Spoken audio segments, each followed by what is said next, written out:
Hey everyone, afternoon session, so hopefully I'll be able to keep you awake. My name's John Dickinson. I don't know if any of you know me, but I'm a broadcast designer. I've been using After Effects for about 22 years now. I recognize your face. And I've been teaching it for about 20 years. So about a year ago I went freelance after 14 years at Foxtel. You know, it's strange going freelance after that many years working in a job. And I realized I should have gone freelance about 2 years earlier, because going freelance certainly made me a lot hungrier. I got a chance to do a lot more different kinds of work, learn a lot more, but still deeply immersed in After Effects and Cinema 4D. And excited to be here today to talk to you about a workflow for using After Effects with Cinema 4D.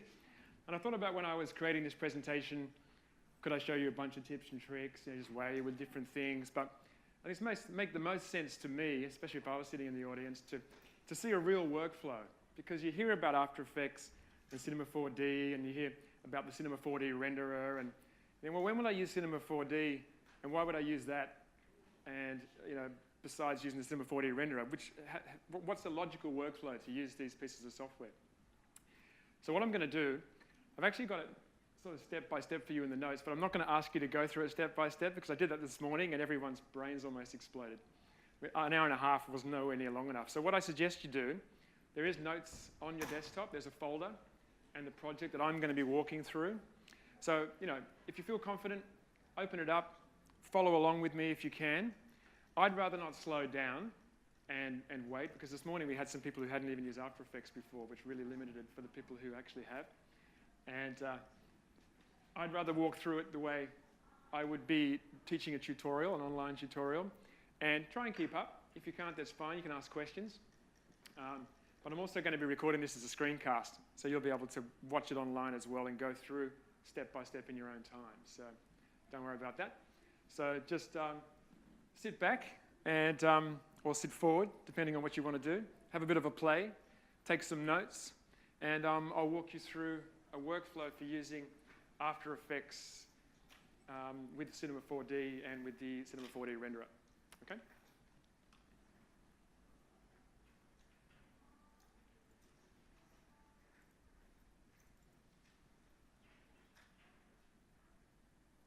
Okay, so just move my mouse keeps sliding down because it's on the dais. It keeps opening up my dock, so I just leave that open. All right, so those of you who've used After Effects for a long time will know that back in the olden days there was no 3D. I don't know if anybody has been using it for long enough to know that the only 3D was an effect called Basic 3D. It was an effect. And that was before Adobe introduced 2.5D, which is, you know, being able to take a solid, make it 3D, rotate it, use a camera, use a light. And that was quite a long time ago. I think it was After Effects 5, something like that. And there was no 3D. There was no true 3D in After Effects. Then a few years back, After Effects, the Adobe team put the Retrace 3D renderer in After Effects. It was beautiful ray-traced text and logos. Can anyone tell me why that wasn't successful? Rendering time, right? You had to have an NVIDIA card in order to be able to run it. If you didn't have an NVIDIA card running CUDA, literally you're waiting minutes just for the frame to redraw. It was an absolute disaster. It's still in After Effects. It still looks great. And if you have an NVIDIA card running CUDA, you still use it. It's still very useful. But don't create a project using that on your big system with, you know, multiple GPUs and share it with someone who doesn't have a GPU, because they won't want to work with you. But recently, probably a couple of versions ago, the Adobe engineers put the Cinema 4D renderer into After Effects. And what that meant was that there was no need to have CUDA. Who here has actually created something using the Cinema 4D renderer in After Effects? 3 people, 4 people. Okay, excellent. The good news is that it's much faster. And after today, probably all of you will, you know, start maybe integrating it into your workflow. The thing about having the Cinema 4D renderer and working with 3D layers in After Effects directly is that you can interact with other After Effects 3D layers. So if I create a solid, make it 3D, create some text, extrude it. I can cast a shadow onto my other After Effects layer. So there's true integration. We're still waiting for that renderer that integrates 3D plugins, things like Particular and other 3D plugins, to truly integrate the 3D layers with plugins. Haven't got there yet. And you don't have to go outside to do that. It's all done in After Effects, so no extra steps. Disadvantages: can't be slow to render because it's Retrace 3D. And this all depends on the amount of quality you're prepared to dispense with in order to get your job out. And we're going to look at two different styles in a moment, and one that takes a little bit longer to render, one that doesn't. And obviously, the bottom one, some of the features are disabled. And this is a list of things that Cinema 4D Renderer can't do that I'm hoping the After Effects team will eventually tick off, get rid of, and it'll become less limited. But having said that, it isn't that limited. So, as I mentioned, if you want to jump in and sort of follow along, please try and do that if you can. But I won't be able to stop and help you. I'll have to answer some questions afterwards. So what I've got here is I've got a composition 01 flat start, and what I've got here is your typical 2.5D 3D, 2.5D After Effects composition. And it looks pretty flat. It doesn't even look like 3D at the moment, but some of these layers have been made 3D. We're going to enhance this using the Cinema 4D renderer, but before I do that, let's just have a look at how this was set up, because obviously I couldn't get you to create this from scratch. That'd be half the class. So what I've got here is I've got a background layer. I'm just going to solo that. And when I first started designing this class, I created a background, and this was a solid layer. But as soon as I turned it into 3D, I realized it was too small. So I like to use the reptile effect, CC reptile, just to push that out to the sides and up over the top. And no matter how far back I push it in Z space, I can continue to create the scale, increase the size of that layer rather than scaling it up, which I could have done, but I like this effect. And I've applied a gradient ramp effect to that as well. Gradient ramp's great when you're working in 3D. I often use ramps to simulate lighting. It's a really nice way. Rather than putting a light and making the background 3D and putting a light on it, just put a ramp on it. It looks like, it's been lit by a 3D light anyway. Okay, now on top of that I have a particles layer, and this is simply using After Effects built-in particle world. Recently I had to do 60 templates for Adobe for motion graphics templates, which are going to be released soon for free online. And I couldn't use any third-party effects. And of course I want to use particles, so I had to learn particle world. I don't know if any of you have ever used it, but it was pretty limited, but I know everything about it now. And and I know all the limitations too. But that's just some simple particles using particle world. Just to add a bit of interest and dynamic organic movement. Okay, above that we have a bar layer. And this is a shape layer. If I just press a UU on the keyboard, that's going to show me all of the modified parameters under that layer. So for this, I have a rectangle shape layer. You can see when I click it, it's selected here. And I've actually set a couple of keyframes for the size. You can see if I just drag my time indicator, you can see how that's scaling up in size. Now I've made the duplicates using the repeater. So I've added a repeater just by selecting it and clicking Add Repeater, just like that. And if I just turn that off, you can see we just have one poor little solitary bar, which doesn't look so good. But that looks much better. Okay, so starting to build that up. The only other two things are two text layers.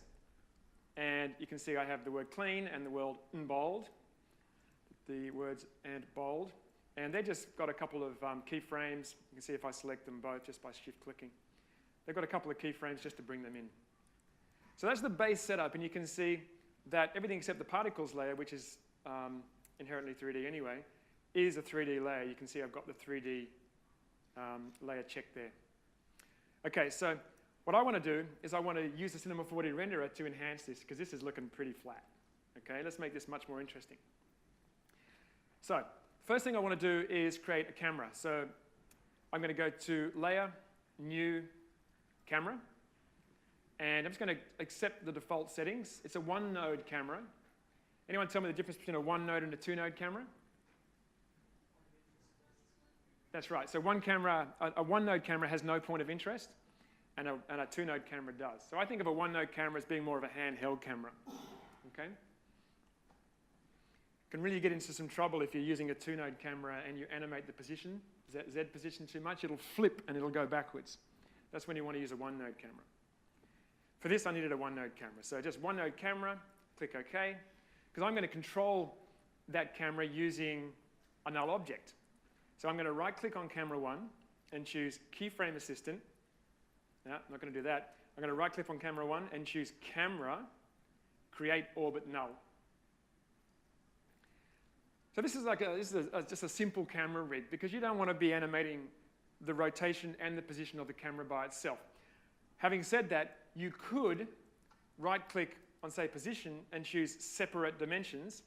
Then you can animate the X, Y, and Z separately, and that's definitely a legitimate workflow. But I prefer to animate the camera and a parent null, and I'll show you why. Okay, so 1 second, I'm just going to hit R to reveal the rotation parameters. At 1 second, with camera orbit 1 selected, camera 1 orbit, I'm just going to set keyframes for X, Y, and Z. Sometimes it's better to set the 0 value keyframes first. It just saves you time. I'm going to come back to 0, and I'm going to change these settings. So I'm going to change the X rotation to 10. I'm going to change the Y rotation to 50. That's the heading. I'm going to change the Z rotation to 30. It's going to give it a little bit of bank. I always like to put a little bit of banking on my animations, just like that. So now when I come back to the 1 second, you can see that comes back to straight onto the camera.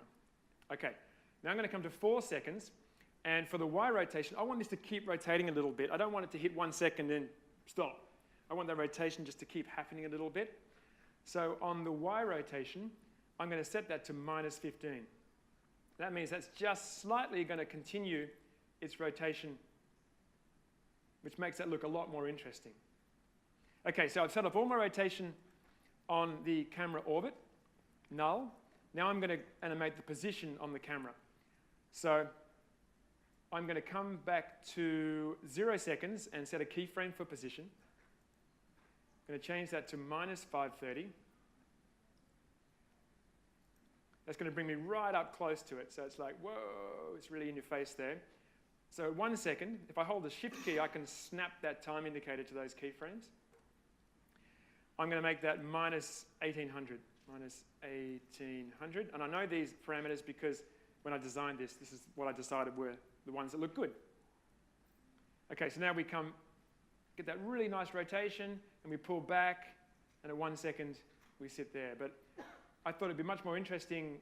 Sometimes I like to, when a camera hits its mark, I like to either pull back a little bit or push in a little bit, depending on the kind of look that I'm after. Rather than just leaving it stationary, it makes it a little more dynamic if the camera is still moving. So for this, I just, at 4 seconds, set this to -1665, 1665. And you do have a PDF in your files on your desktop, step by step, if you want to go through it yourself. So you can see now it's got a little bit of rotation and a little bit of a push back into the text. Last thing I want to do is just drag a marquee around those middle keyframes, right-click and choose Keyframe Assistant, Easy Ease, and just ease those in. Just going to make that transition a little bit softer. So what you don't want to see when you're animating the camera is jerkiness. You don't want to see little dog legs in the motion paths. It needs to look nice and smooth. And doing it this way, rotation then position, or position then rotation, I find it really easy. I prefer to do the rotation first. Okay, so that's the basic camera setup. What we want to do now is start adding some true 3D, depth to the text and to the bar. So in order to do that, I have to change the renderer. You can see here, if I just stretch my hand across to zoom in, the renderer is set to Classic 3D. I want to change that by clicking on it. And I want to choose the renderer to be Cinema 4D. So there's the poor old Retrace 3D still in there, but I guess the team's got to get around to stripping that out. But for now, I'm going to choose Cinema 4D. And you can see there's the list of enabled, and there's the doubly long list of disabled things. Okay? So if you're wondering what isn't renderable when this layer is set to Cinema 4D, that's the list. Doesn't matter for now. I'm going to click on Options, and you can see here are my render options, and this is the Cinema 4D rendering engine. So the terminology reflects what you'd read in Cinema 4D. So here I've got my indicator under typical, and you can see when I hit 51, it goes to best, but before that it says geometry. So this is basically what you want to do if you're to get a higher quality renders. You can see if I go up to over 70, it goes to 2 by 2, and then all the way to the end. But I'm going to come right back to 2.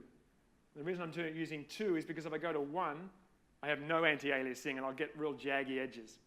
So I'm using the minimum possible render quality. So 2. And click OK. All right. So now I want to start setting up these layers and giving them a little bit of extrusion. So I'm going to select both text layers. Actually, I'll do clean first. And I'll press AA on the keyboard. I want to start using keyboard shortcuts to reveal things. Anything you can do to save time in After Effects is a good thing. And keyboard shortcuts are one of those things. So pressing AA reveals all of these 3D options. I'm going to change the bevel depth to 5. It's not going to do anything just yet because the text is still flat. You see it is actually looking a little bit thicker. But I'm going to change the extrusion depth to 100. Okay, so now you're going to see that word clean sort of pop back in Z space. Looks a little bit unreadable at the moment, but we're going to fix that right now. So next what I want to do is just twirl the layer back up again and then twirl it down. Now I can see the text option, and next to that is the animate option. There it is right there. And this is where I can add different attributes to the text. So what I'm going to do is click on that and choose one of these options here. First one is front. To that, I'm going to choose color, and for the color, I'm going to choose RGB. Watch what happens when I click this. It's going to put the default red color on the front of the text. I'm going to do that again, but this time, rather than clicking animate, I'm going to click add, because animate would create a whole new animator group. I don't want to do that. Good workflow means I'm going to name this materials. Okay. You could have dozens of those in here, and it's nice to name them. Okay, so rather than clicking animate, I'm going to click add for that group, and I'm going to just come back in here and quickly go bevel, color, RGB, and side, color, RGB. It's all going to be red because that's the default color. So now I have to set some colors. Okay, so for the front color, I'm going to choose the orange. So ink dropper, and just grab that. Actually, no, I don't want orange for this. I'm going to use white. I'm going to just click the white, and there's the white. Now I want to set the bevel and the side up. So to do that, I'm going to sample some colors from the background. It's often good to sample layers in your scene. So for the bevel color, I want that not too bright, but brighter than the side. So I'm going to sample the color for that. You'll see that'll change the bevel color. And for the side, I'm going to choose just a darker gray. Okay, looking good. So now I've got that layer set up. I've got to do it all again for the and bold layers. I don't actually, I'm just going to copy and paste. So just watch this. Select the materials, Command C, come down to and bold, Command V. So that will paste those materials, but I haven't got the bevel settings on there or the extrusion settings. So I'm just going to select that, AA, and come to my bevel depth of 5 and my extrusion depth of 100, just like that. Okay, so now the clean text is driving the colors of the and bold text, but they both have separate values, of the same value, but they're both disconnected values for bevel depth and extrusion depth. We're going to change that in a moment. But first of all, let's just select the bar layer and give that a little bit of extrusion as well. So, twirl down bar. Now this is a shape layer, so it's slightly different. I should be able to hit AA again and see the 3D settings. Yep. So with this, I'm going to choose a bevel of 5 again, and an extrusion depth of 200. That's double what I did for the text. Okay, so now we just get these thicker bars, so I've got to add a bevel and a side color.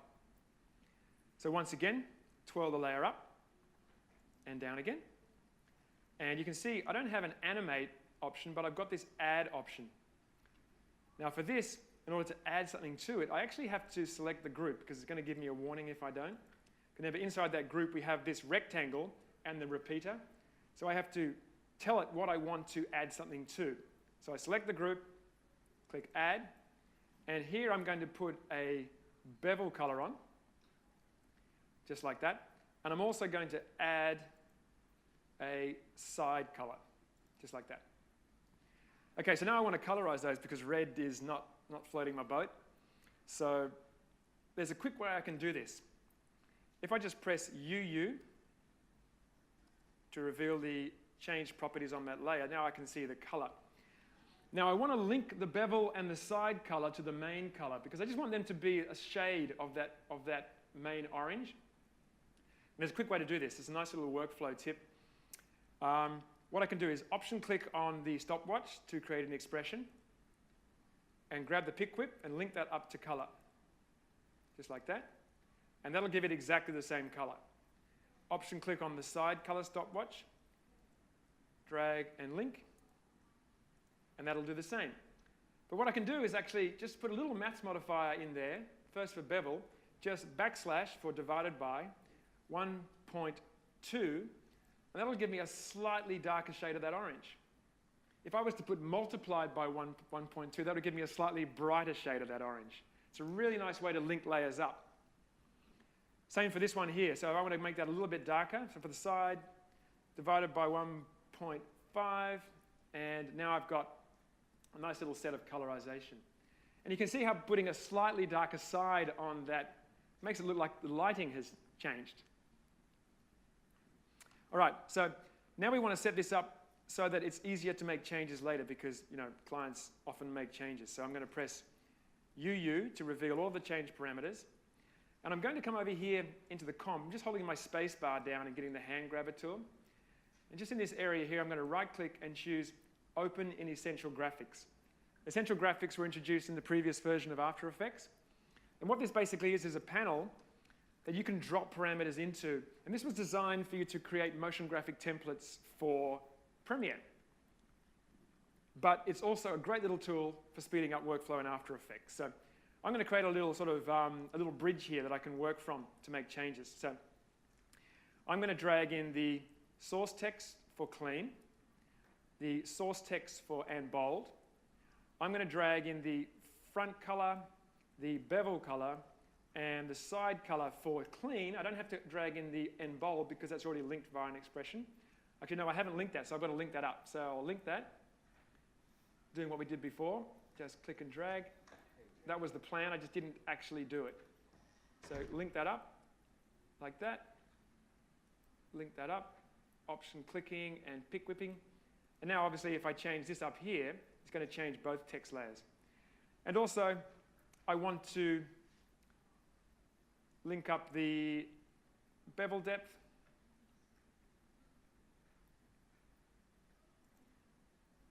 Link that up to this one here, and extrusion depth, link that up to the top one. And now I just drag in the top one, bevel depth, extrusion depth, come down to my bar, master bar color, and maybe the extrusion and bevel depth on this one as well. Bevel depth and extrusion.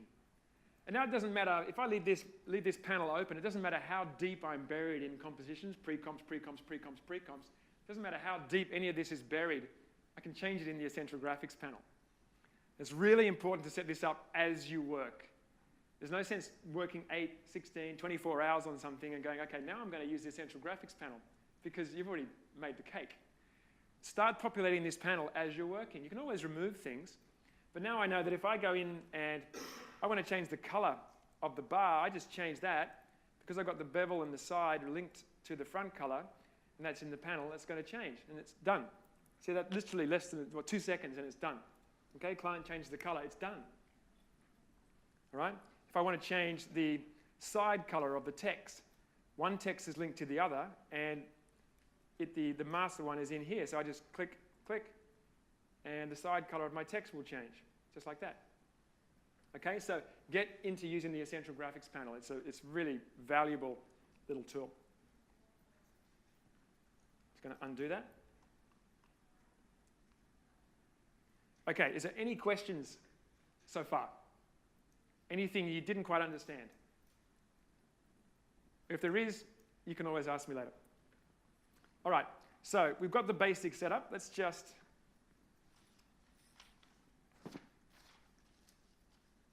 add a light.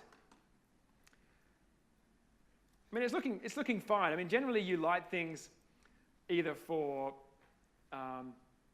you illuminate things to make them more obvious, to be able to see them, okay? In 3D, it's very important because otherwise things are going to be really dark. In this case, it's perfectly readable. I might not have to use lights in here. This could be all I need. The gradient I put on the background adds a nice little sort of sense of some sort of lighting in there. Might not need any lights. It could be just this. Nice, clean look. But when I was making this, I thought, well, I really want to be able to cast shadows have shadows cast from the text onto the bars. But I don't want the lights to mess everything up. So let's see how we do that. So I'm going to select the clean and the bold layer. Let me just select the bar layer. Actually, no, I've got to create a light first. Let's do that first. So layer, new. No sense doing anything if I haven't got a light. So layer, new. My mouse is going to work. Light.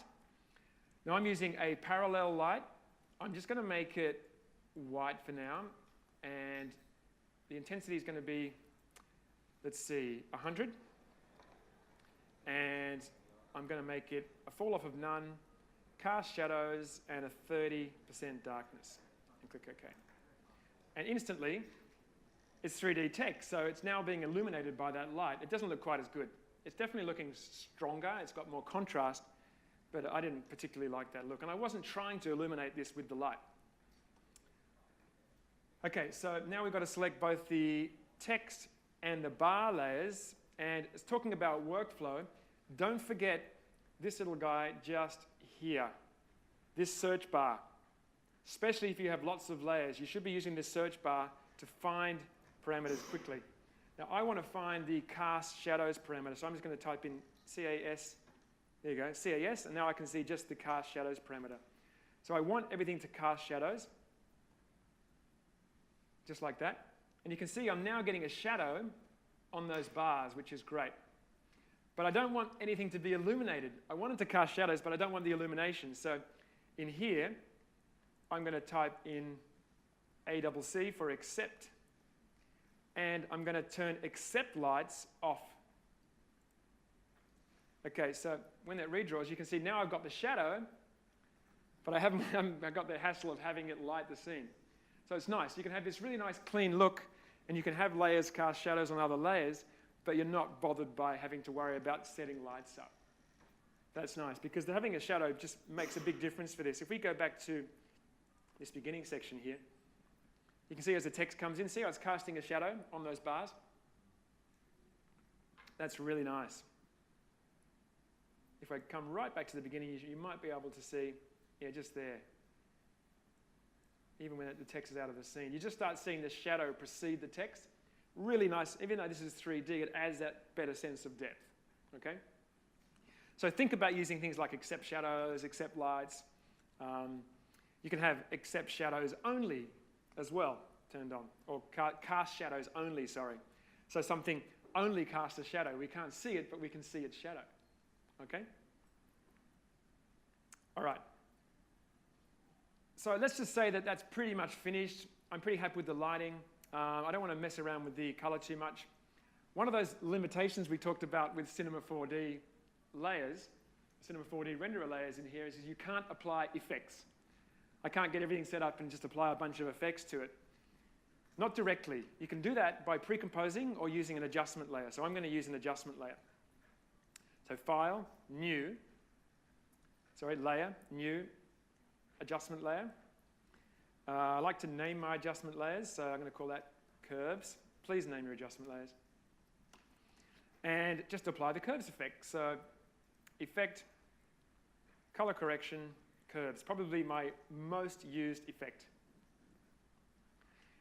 Very simple curve. Just I'm going to click in the midtones just to make a point.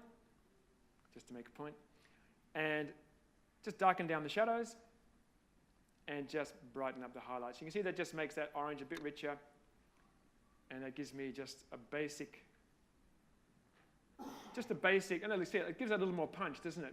I could probably come in and adjust the bevel color a bit just by clicking in my central graphics panel, either make it lighter or darker. I mean, I could come down to black if I really wanted it to be, sort of be bold and stand out. See how quick that was to change, because I spent a few seconds just populating that essential graphics panel.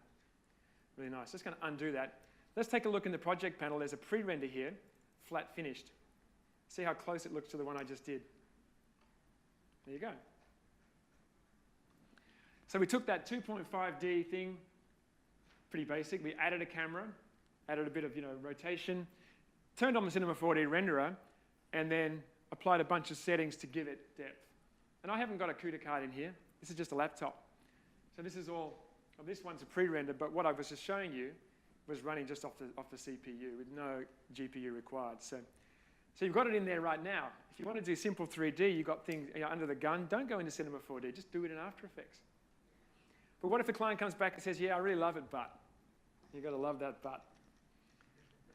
So have fun with it. Can you make it better? Well, we can. We can make it a little glossier. So I'm going to just double click on this gloss start, which is exactly the same as the one we just looked at. But now let's go in there and add some reflections, some more shadows, some lights, and see whether we can make this look a little glossier. I'm going to unlock these layers. So the first thing I want to do is I want to add some reflection to make sure I'm on track here.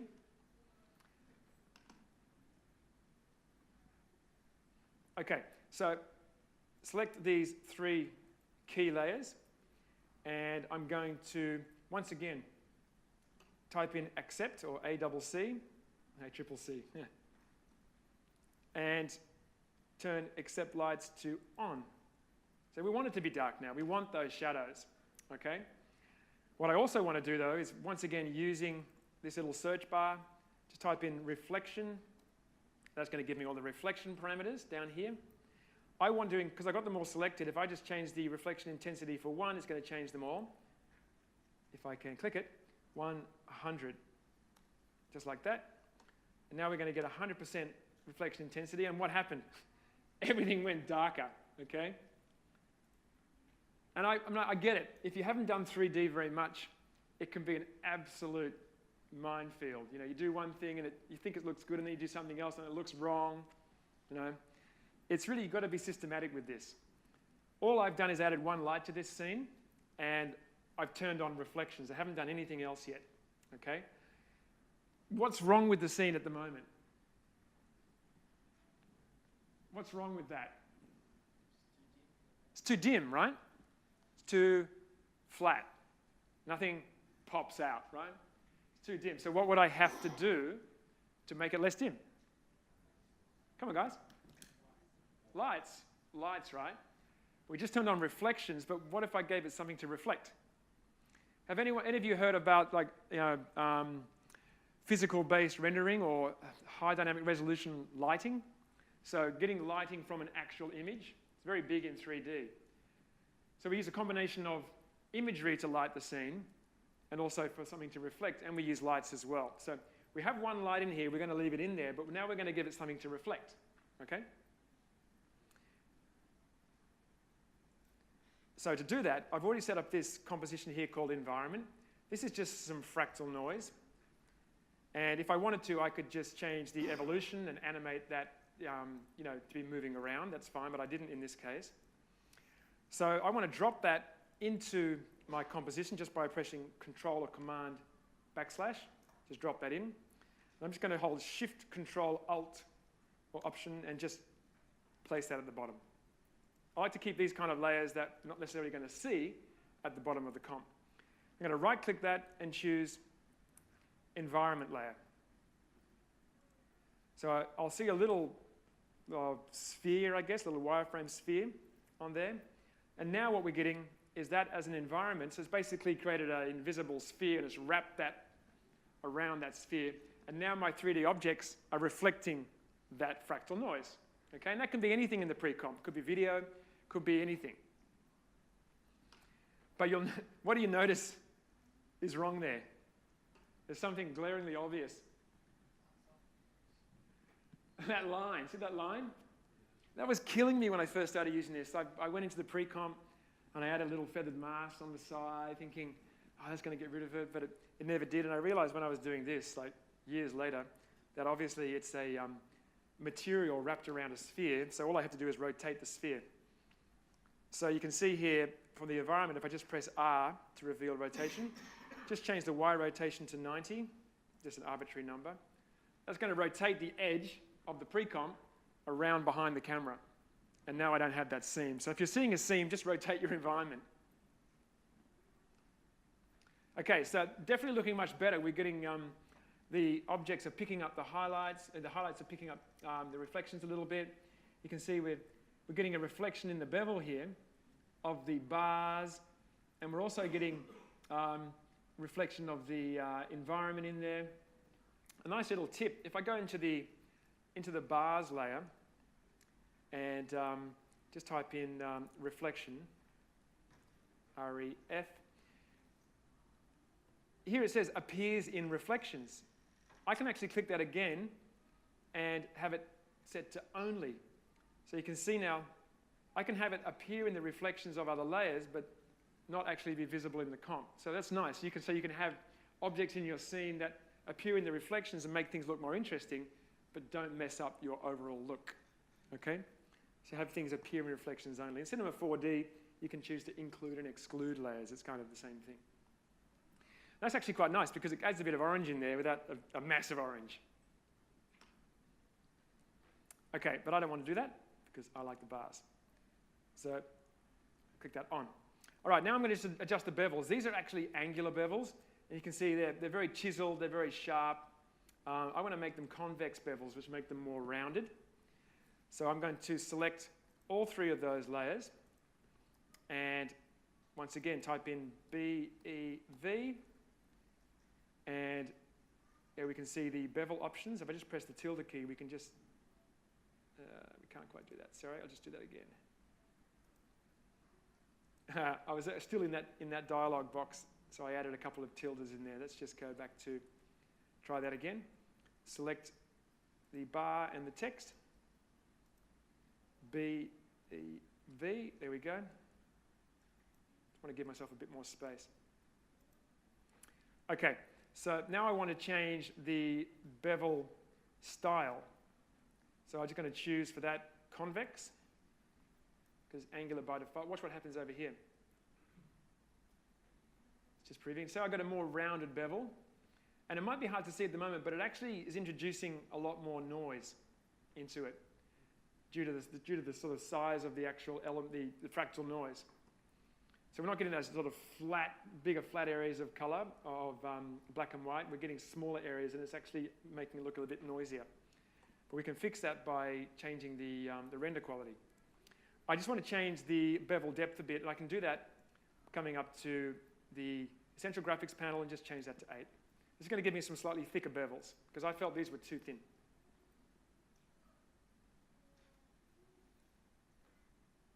Okay, so let's just select all of those layers, Control A, Shift tilde, just to close those up.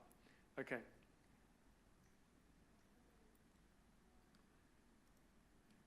All right, I'm just going to check that again, because they didn't seem to. Bevel depth 5, bevel depth 8. Okay, so have I dragged that in? Did anyone see me not drag that in? Oh, I changed the wrong one. Okay, I changed the bar bevel depth. And this is actually, you can actually come in here, you can add comments. So what I do is I like to actually name the different things. You'll notice in the next comp that we look at, I've actually done that. But for now, I just need to change the bevel depth of the text. I want to leave the bars at 5. Okay, there we go. So now we're going to get slightly fatter bevels.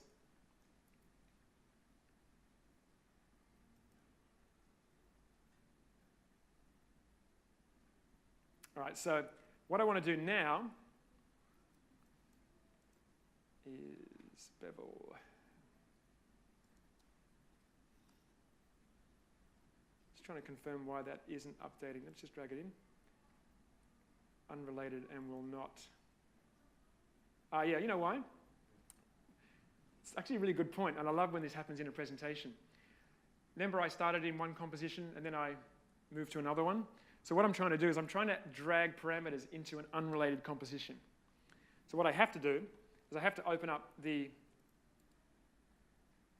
central graphics panel for this one. And now you can see how I've set that up. Text, bar, gradient, particles. Okay? So there's a gotcha for you. You might have that open thinking, why isn't it working? That's why, because you've got the wrong composition open. Or the wrong panel's open for that composition. So now I've got that correct one open. Here I am wasting all the time I thought I could save. Just change that to 8. And now I should get thicker bevels. Okay, so there you go. So it does work. Great. Okay, so now I want to go in and change the quality. So to do that, I'm going to just click on this little spanner up here. That'll give me the quality settings. And it's set pretty low. It's set low because I'm now in a different comp. Remember the previous one we set it to 2, but this one's at 25 and it's still pretty low. So I'm going to drag that up just till it clicks across to best. And click OK. Just zoom in. You should see these bevels soften a little bit, a little less noise in these bevel areas just when it redraws. It's still thinking. And you don't really want to work at full quality. It's not the, there you go, see that's a little softer now. You just want to preview at this quality. If you want to, you can use the region of interest. You know, just use that. I often forget about the region of interest. It's a good way to save time. But to really, as you're working, you shouldn't really be working in high quality. You should just basically be coming down here to your previews and choosing fast draft. This will give you the extrusion, and it'll give you a little, a sort of rough shadow, but it'll be much more responsive. So flicking them backwards and forwards to that fast draft and full quality is a good idea.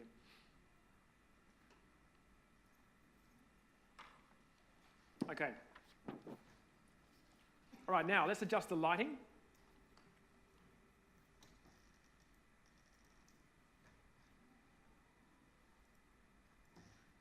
So you might remember when I created that first light that it was pretty simple. It was just a parallel light, and it was a white light, and it had no fall off. So let's just go and adjust that. I'm going to double click it to make it a little more realistic lighting.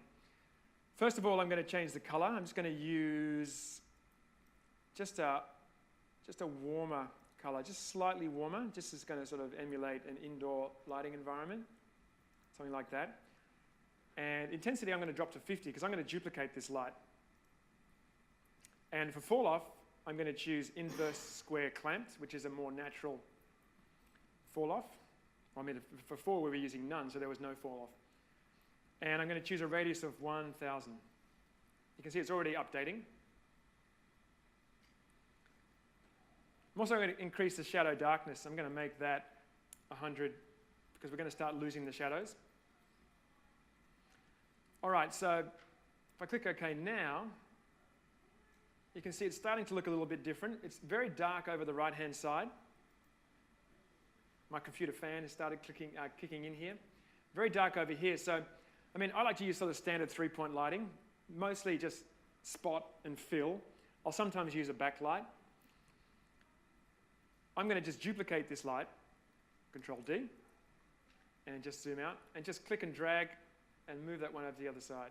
Being careful not to click on one of the axes, because if I click on an axis, it's going to move the point of interest as well. Okay, so that's not too bad. I can just change the point of interest like that. Notice I haven't had to really go into my multiple views to do this. It's been all pretty straightforward. Don't throw a whole bunch of lights in your scene and then sort of jiggle them around. Use one Start with 1, get it looking basically right with 1, and then add lights.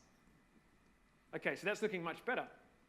I'm going to make that light by double-clicking it. I'm going to make that, double-click the wrong thing, double-click parallel light 2. It's going to make that a light blue, just to sort of emulate maybe a window in the room, a little bit of natural light coming in.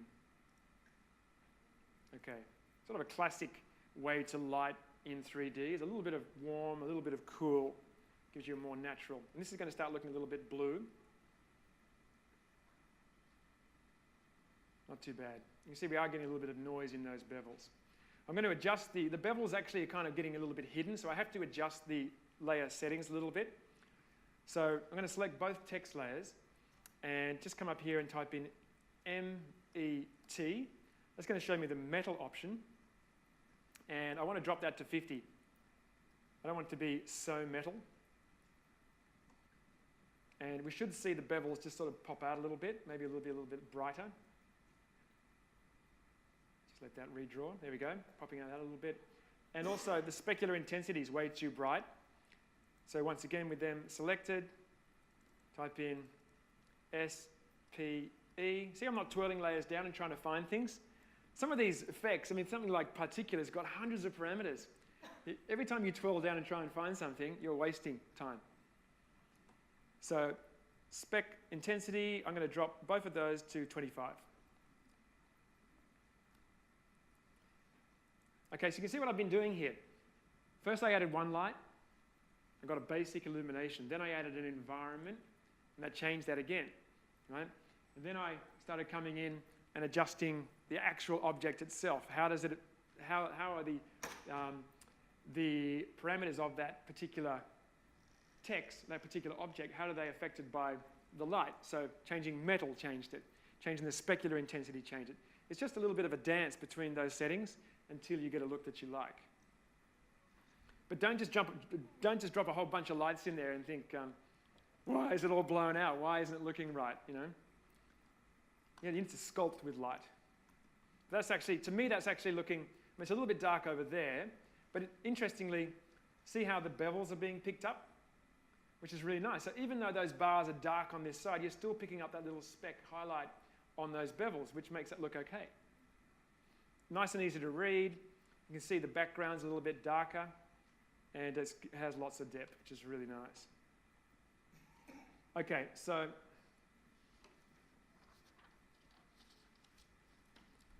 just a couple of other small things I want to do.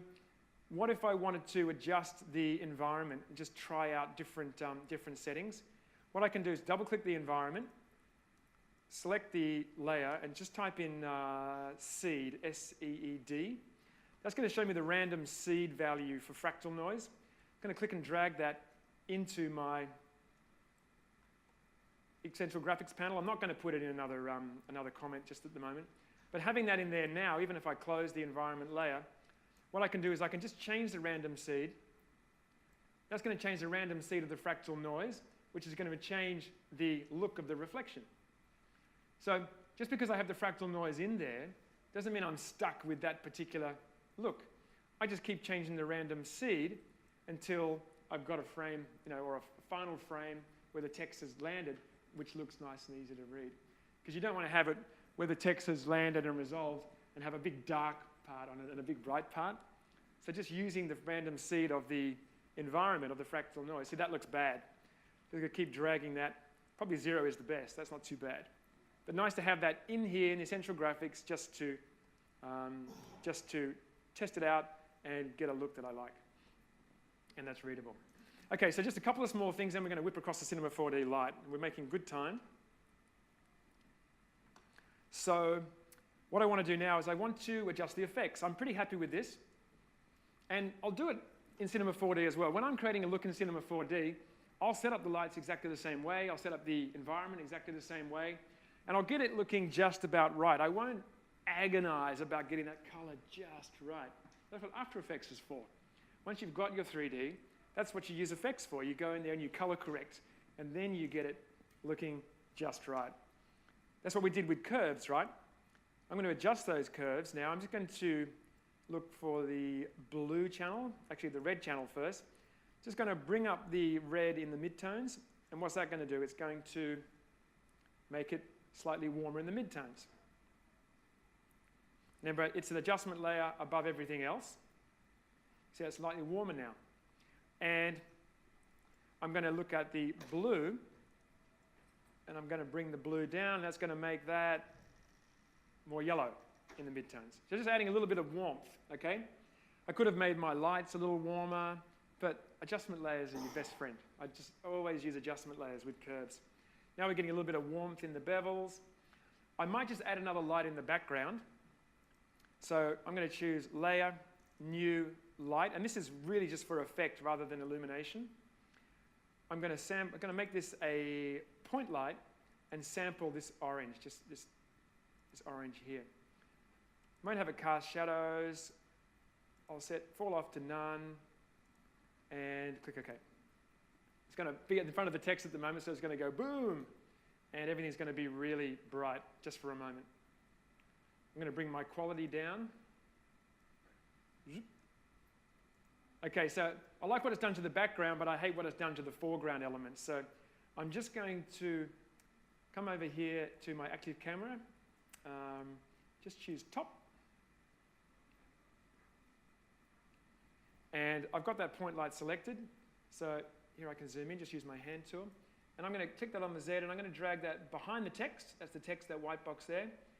And I don't want it necessarily right behind the bars. I want it to kind of illuminate in the middle of those bars as well and affect the background. So if we just come back to active camera now, you'll see that we're getting this nice bright orange in the background, but we're not mucking up the foreground text. So that's using light as a sort of graphical element to make it look a little bit nicer. I could have used an orange gradient in the background. When we go across the Cinema 4D in a minute, you'll see how this light really works for us. Okay, so one more thing before we whip across the Cinema 4D light. I'm going to create a new adjustment layer. So let's see. Control-Alt-Y, Control-Option-Y on Mac, or Command-Option-Y. I'm going to name this camera lens blur. If you can't touch type, I suggest learning. Definitely been a good time saver. Okay, camera lens blur. So what I want to do here is I want to add a glow. I'm going to use camera lens blur to do that, because After Effects' default glow effect can be pretty heavy. So under Effect, I'm going to choose Blur and Sharpen, if I can find it. Blur and Sharpen, camera lens blur. And for the camera lens blur, I'm going to set the blur radius to 10. This isn't a particularly fast effect. So obviously that doesn't look any good, but I'm going to use this for a glow. So what I want to do is I want to set the blend mode for that adjustment layer to screen, just like this. And you'll see we'll no longer have the blur, but it's all blown out. So now I just adjust the transparency or the opacity. So I'm going to change that to, say, 20%. And what that'll do is it'll give us that, if I just turn it on and off, it'll give us that sort of subtle glow, just like that. It's really subtle, but it just gets a little bit of bloom in some of these areas. And it's a little bit easier to control than using glow. So using blurs with adjustment layers with different blend modes, it's a really great way to add some glow. All right, so let's move on. Control-0 just to bring up my project panel.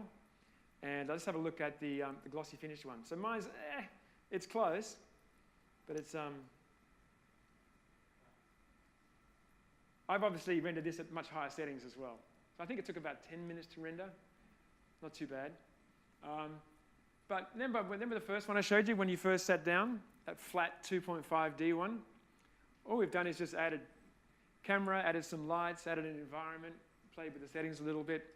It's all done in After Effects. You don't have to go anywhere else. You don't have to do anything in Cinema 4D if you don't want to. But what if you wanted to use Cinema 4D? Well, you could. You could, if you had enough experience, you could build it all in Cinema 4D, bring it all back into After Effects and do that. I sometimes forget about doing it that way because it's so easy to do this way and I'm so used to After Effects. And what if I've got something half set up? And I want to bring something in from Cinema 4D, but I want to use what I've already got. that's what we're going to look at now. How we can integrate Cinema 4D with After Effects and really leverage what we've already set up. So I'm going to just open up this comp here first. We're just going to talk a little bit about Cinema 4D Lite. Okay, so obviously one of the advantages of using a real 3D tool is you've got real 3D tools, deformers, a whole bunch of things that After Effects doesn't have. So that's one reason why you might want to use Cinema 4D or Cinema 4D Lite in your workflow, to use something After Effects doesn't have. Animation tools are easier if you're used to Cinema 4D. I personally think the camera's easier to animate, things are a little bit easier, but you've got to learn it in order for that to be the case. Disadvantages, well, just as the Cinema 4D renderer's advantage was that it was in After Effects, the disadvantage of Cinema 4D is that it's not in After Effects. Well, not directly. So you've got to work in external software, and it can be a slow workflow. And there's no direct integration with After Effects layers. So if I create 3D text in Cinema 4D and bring it into After Effects, I can't have it cast a shadow unless I fake it in After Effects. Can't do that. And canvas layer render. It's kind of a theme, isn't it? Canvas layer render. I say can be, you should have a little asterisk there, because it depends on your settings. Okay, so let's just take this into Cinema 4D Lite. We've got the setup here, Cinema 4D Lite start, and this is the sort of the ending setup that I just showed you. So I've set it all up, and I think, well, I want to add something else. I want to add something else that I can't do in After Effects. How can I leverage all of this and still not lose anything? Okay, I've done all the work. Let's add something new to it. So I need to export that to Cinema 4D. Now, in setting this up, I quickly became aware of a bug with After Effects' camera. Cinema 4D doesn't understand After Effects' camera. Everything goes crazy and it all looks in the wrong position. But using Twitter, as I do, I asked someone, and someone with a brain a little bit bigger than mine for that kind of thing, came back with some great expressions that fixed the whole thing. So I'm going to show you, okay? So what I have to do, if I was to export this to Cinema 4D now, it would export okay, but the camera would be in the wrong position, and it messes everything up. So what I have to do is I have to create a new camera. Just watch this workflow. So layer, new, camera, and that's going to be called baked camera. It could be called anything, because it's not actually going to be baked, but it's just a nice way of naming it. So baked camera. Really importantly, I've got to put that right above camera 1, because I'm going to grab some expressions. Let's see, rotation and shift P for position. I'm going to open up camera expressions and EE to show the expressions. So I'm going to grab this position expression. This is just a shell composition that it's just a little place that I've just put these expressions so I could quickly copy and paste them. It's just a null object. So I'm going to copy the position. I'm not even going to walk you through these expressions, partly because it would take too long and partly because I don't understand it. So come back to Cinema 4D Lite, start, and option click on position for baked camera, Ctrl V, so that's for position, and come back to expressions, just turn that one off again. Come into here, look at that one. Oh my God. That's massive. I got to sort of like temp equals, and I was like, ugh. So I just copy that, and I'm not that bad at expressions, but I couldn't definitely write that. Okay, and orientation, option click, and paste. Okay, so that is actually now, see, I do know this, see it says index +1. That's why it's important to have the baked camera above camera 1, because it's referencing camera +1, okay? It's index, so baked camera's index number, which is 5, +1, which is camera 1. So it has to be above camera 1 in order for this to work. So just disregard all of that. Now what I can do is just come up to File, Export, Maxon Cinema 4D Exporter, okay? I'm exporting this composition to Cinema 4D. I get an option for extruded text as shapes or preserved editable text. This is pretty rough. The extrude text as shapes gives you the highest fidelity, but not everything looks right in the comp. The text is in the wrong position. It seems to be kind of a work in progress. And preserve editable text has other problems as well. But I don't care what I use because I'm not using this for the text. So I'm going to click OK. I'm going to save that to my desktop, just for now. And nothing happens. That's because now I have to import that. So double click in my project panel. There it is there. Import. Okay, so there it is in my project panel. I'm going to drop that into my comp, Ctrl \, and I'm just going to solo it. Now, a couple of things have happened. One is it's added it in here, and you can also see that the Cineware effect has been added into my effect control panel. Okay, we'll look at that a bit later. But take a look at this. Notice how I told you it all looks wrong? That's how it would have looked if we didn't bake the camera. So what I have to do now is just leave that selected, Ctrl E, it's a hotkey, into Cinema 4D Lite. Okay, so there is my exported After Effects project. You can see my environment, background, all of that. I'm going to delete most of this stuff. You can see, yes, that looks wrong. That's because the baked camera that we created isn't turned on. So I have to look through that camera by clicking this little button here. And now, it was like magic. When I was taught that expression and it worked, I was like, oh my God, now I can write my presentation. Because I got to this roadblock and nothing made sense. Why would you export something to Cinema 4D if you couldn't match the camera? It wouldn't make sense, but now it does. Okay, so perfect alignment with the After Effects camera. I'm going to clean it up because there's a bunch of stuff I don't want in there. So I'm just going to delete the environment, and delete the background, delete the text, because I'm not using the text. I'm going to use the After Effects text. I've already spent all that time setting up. And I'm going to twirl down this bar null, and there's all my extrude objects. They're all the bars. They've all been extruded. I just want to use one of those. I'm going to drag that out of the null and just use one because we're going to duplicate that in a minute. And I'm going to come down here and get rid of some of these materials. Actually, all of these materials, just get rid of all of them.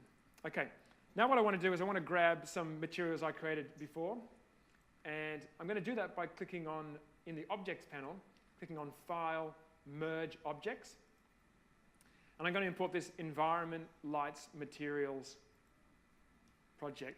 And see, that's brought in it's brought an environment in. It's brought some glossy materials. I set them up before, and it brought in a couple of lights as well. So rather than set that up now, I had it in a previous scene, and I just got that set up to make it a little bit faster. All right, so first of all, I want to put a new material on the bar. So I'm just going to click and drag it, stick it on the bar, just like that. The bar doesn't have any bevels.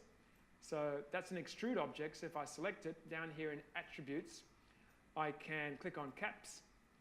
I can give that a fillet cap, and I think that looks fine. You're going to leave that like that, just like that. So big deal. We just did that all in After Effects. What can I do to this that I couldn't do in After Effects? Let's take a look at something. Of course, Cinema 4D Lite is a stripped-down version of After Effects, of Cinema 4D. And if you have Creative Cloud, then you have Cinema 4D Lite on your machine right now. Okay, you can see I launched it from this machine. I want to use one of the features it does have, which is one of these deformers. I'm going to use the Formula Deformer.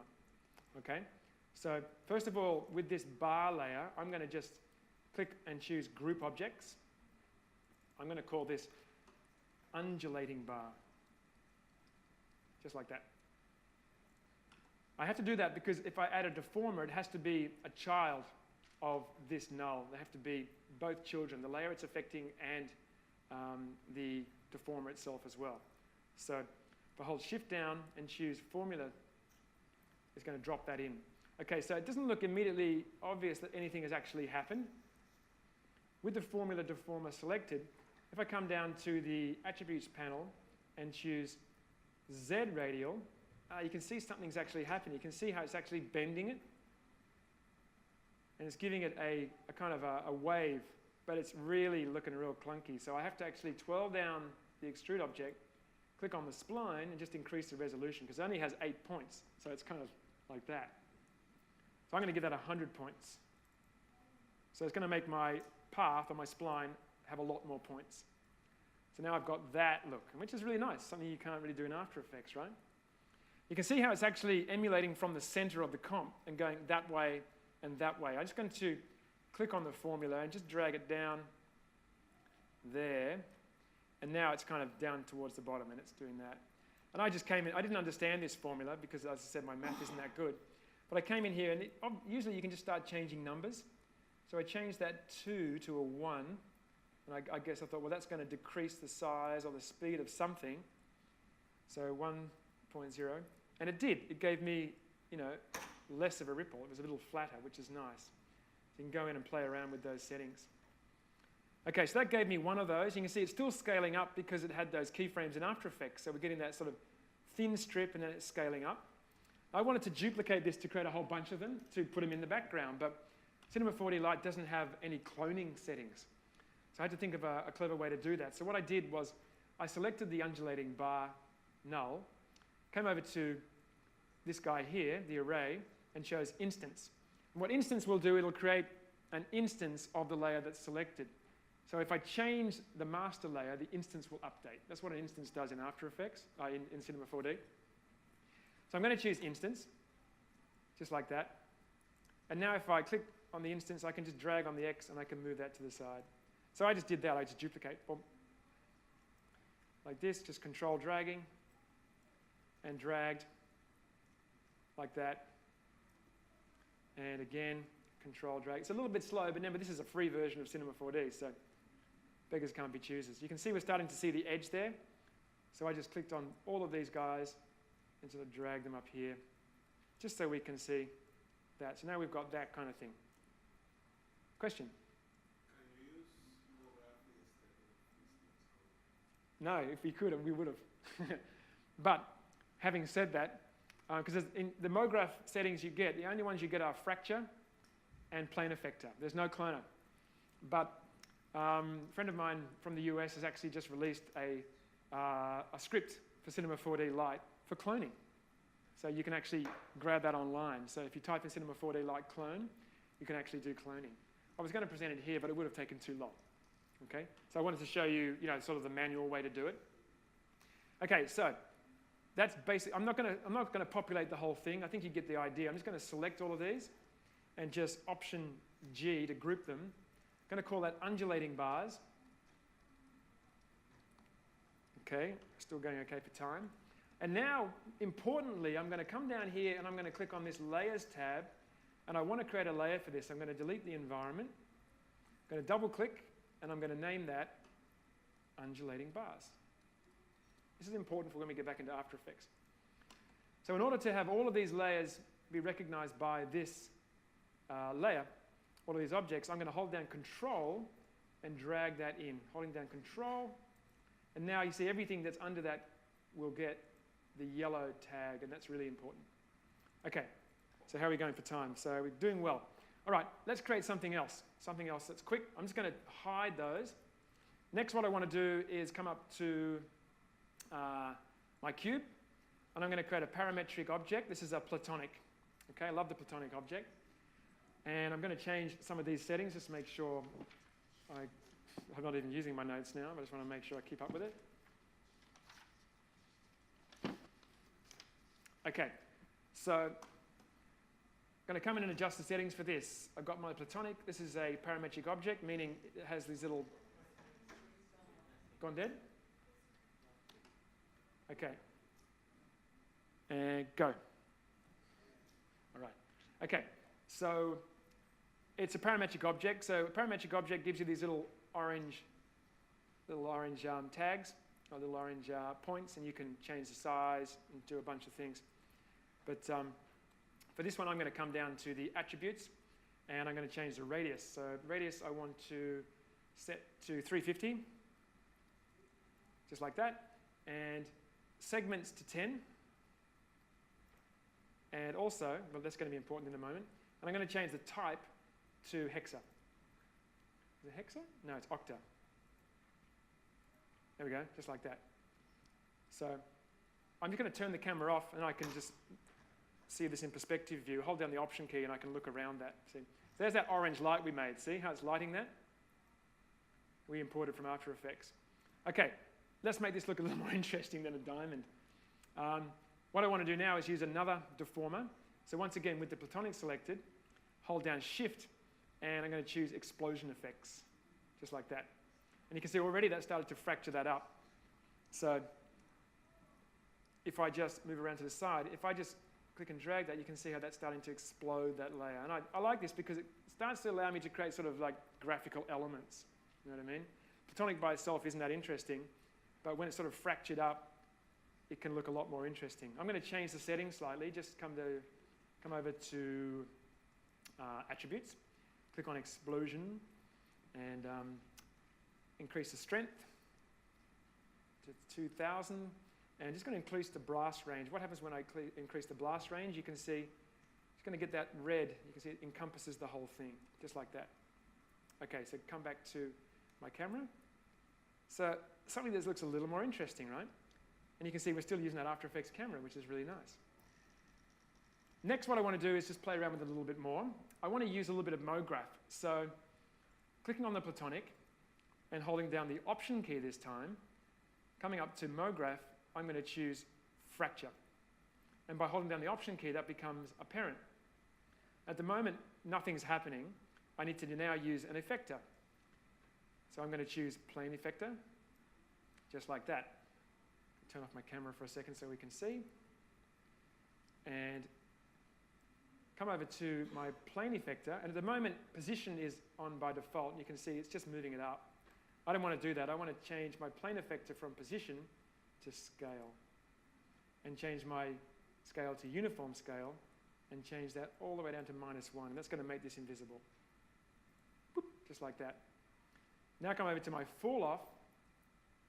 And I'm going to change that to linear. Remember, this is all in your notes, step by step, okay? So watch what happens when I change the fall off. It pops into place, just like that. Because once it's encompassed by the fall off, it starts to reveal. It goes from -1, the starting point, back to its original size. But it doesn't look very good like that. I could just scale that. What I need to do is select the fracture object and choose Mode, Explode Segments, okay? So now when I change when I come back to the plane effector and drag the Z, see I can actually reveal that, which is really nice. I could animate that, but what I liked about it was when I viewed through the camera, kind of get this look where I can put that light that we created, that point light, just come to 4 views, Option H to frame those, and I can grab that point light and put it inside. See, I can put it inside that, which is nice. So see how we're integrating the things we created into After Effects in with the Cinema 4D layers. We're getting that nice lighting, and up close it looks really nice. We could animate that to reveal the Photonic or just leave it like that. I was playing around once I had this set up. I was playing around with different types, and I think Hexa was one I liked, and that looked okay, but when I dropped that down to like a segments of 3, I got that, which is really nice, I thought. It almost doesn't look fractured. It almost looks like something that's half built, you know, which is very, very nice. So all I want to do now is create a new layer, double click, call this one Platonic,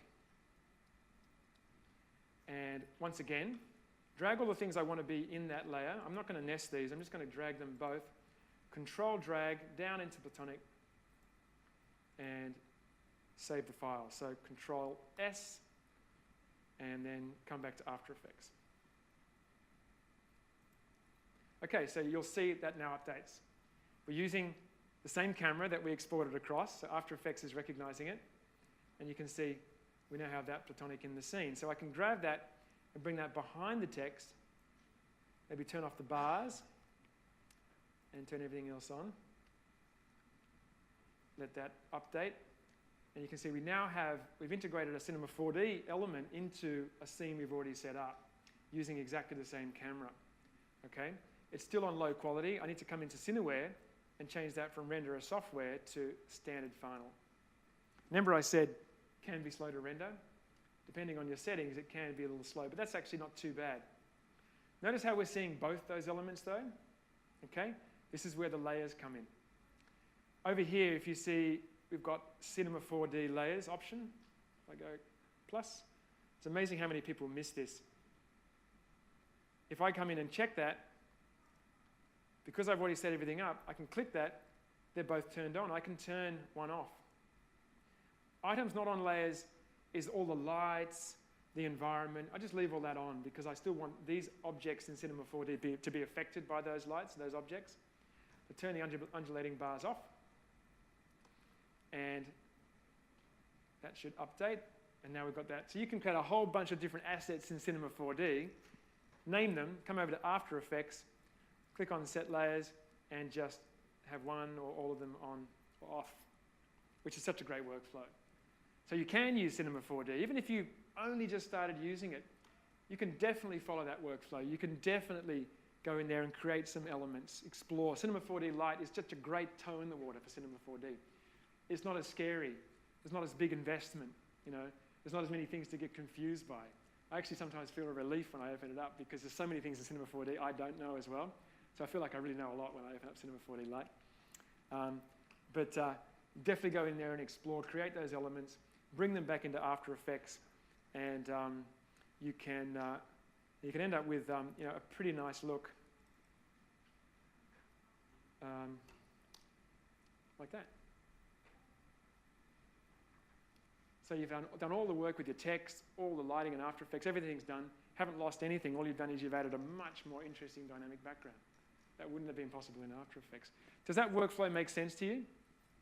It does to me. It's a workflow that I would use in broadcast all the time. People who use Cinema 4D and After Effects often go, oh, Cineware. It's too slow. It's too slow. And sometimes that might be the case. If you're doing big, heavy scenes in Cinema 4D, you might want to follow the workflow where you render it out and bring in sequences. But I love the idea of, a lot of us have to just do nice 3D text with maybe some other elements.